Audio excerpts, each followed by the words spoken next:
He didn't need a wild brawl. He didn't need a lucky punch. He needed a plan that made the arena fall silent. In Chicago, Khamzat Chimaev walked into UFC 319 as the hunter and walked out with a gold plate that said what the scorecards already screamed: total control. For 25 minutes, Dricus du Plessis kept trying to start a fire. Khamzat just kept throwing water on it.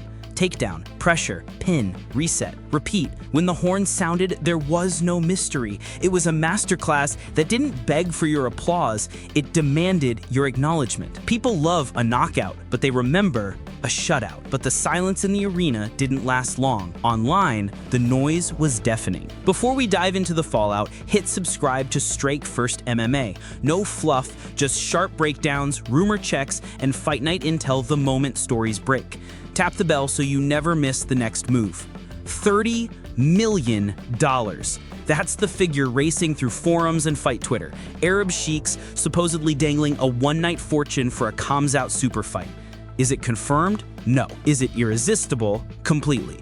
The name fans keep jamming into the blank space is Islam Makhachev because undefeated champ versus undefeated champ prints its own broster. The logistics are messy, weights, timing, politics, but rumors don't need paperwork to trend. They just need oxygen.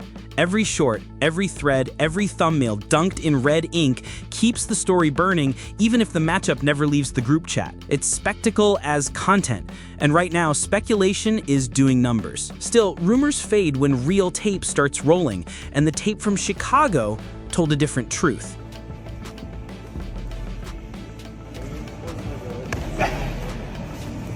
Двигаться.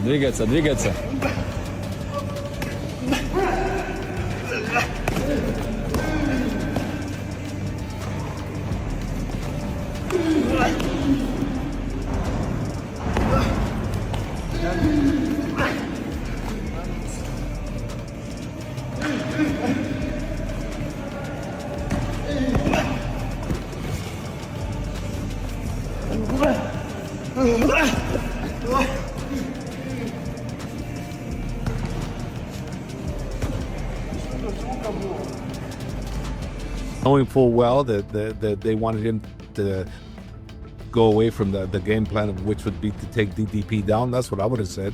I would have told him exactly what he did. Exactly what I would have had him do. Just go for the takedown. Why? This is your one big opportunity to win the biggest prize. You can be the biggest guy. You know, for a long time we haven't had one this big, right? We have Habibs, we've had other ones, but the guy could be really big. So why risk it? I would tell him, just take him down, and if he gets back up, take him down again. You know, that's what I would be on continuously, and he did that. So, you know, sometimes people go, oh, it was boring, this and that. Well, okay, whose fault is it that it's boring?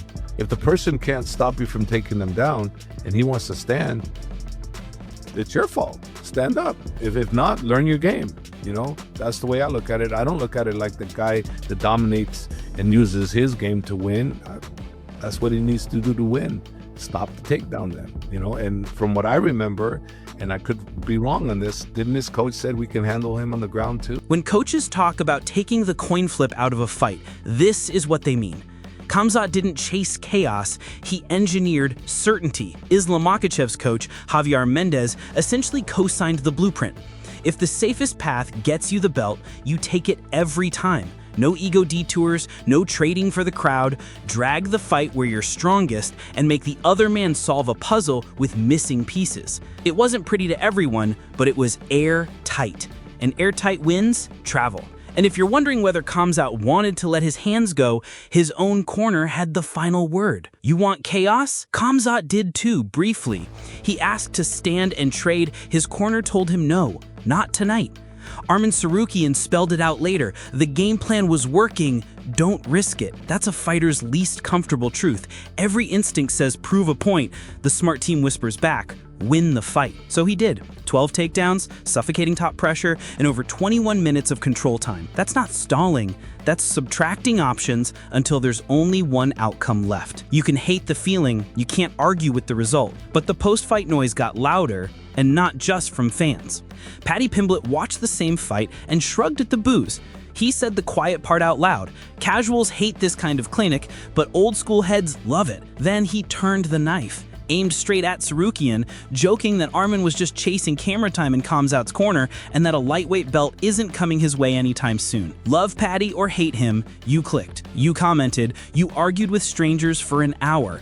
That's the fuel these post-event cycles run on. And while the timelines argued about style, someone else saw an opening. Reiner de Ridder didn't wait for the rankings to arrange themselves. He fired a message into the noise: send the contract for UFC 321 in Abu Dhabi.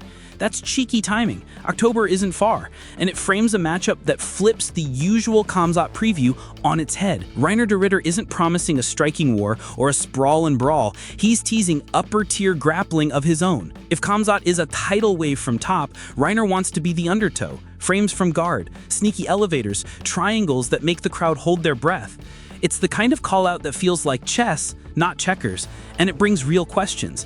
Can anyone trap Khamzat's posture, create off angles, and force him to defend instead of dictate? The Dutch Knight thinks so. The champ says he'll make him look like a white belt. That's not hype, that's friction. If that's the first defense, we have a direction, but there's a louder, messier whisper making the rounds. MMA moves in cycles. We fall in love with slick strikers, then someone strangles the meta until it taps. Dominic Cruz called it out. What we saw in Chicago was a reminder. If you can't do two things, stop the shot or build space and stand up, you're getting old-schooled. It's not if you go down, it's when, and whether you can return to your feet without panic. Kamaru Usman pinning guys to the fence. Jiu-Jitsu aces gift wrapping arms when they get to mount. And now Khamzat sitting on a throne he built out of single legs, cage rides, and wrist control. Style cycles don't care who you prefer, they care who can impose one truth over 5 rounds. Right now, that truth sounds like this: fight the grips or fight the clock. You can't do both. But the internet doesn't live on game theory alone. It also lives on chaos. On a completely different frequency, fitness streamer HST TikToki called out Sean Strickland for a $40,000 spar. He didn't whisper it, he broadcast it. I'll pay you to show up, I'll beat you. That's the absurdity the sport's edges thrive on. If it happens, you'll watch. If it doesn't, you'll still argue about whether an influencer can last 2 rounds with the former champion. It's silly, but it's sticky. And while the hardcore debate underhooks and over-unders, the casuals will click the circus. That's how fight weeks stay loud in the dead air between announcements. Khamzat didn't just win, he taught a lesson. When the stakes spike, the smartest path is the shortest one to certainty. He didn't prove he could outslug Dricus, he proved he didn't have to. That shifts everything that comes next.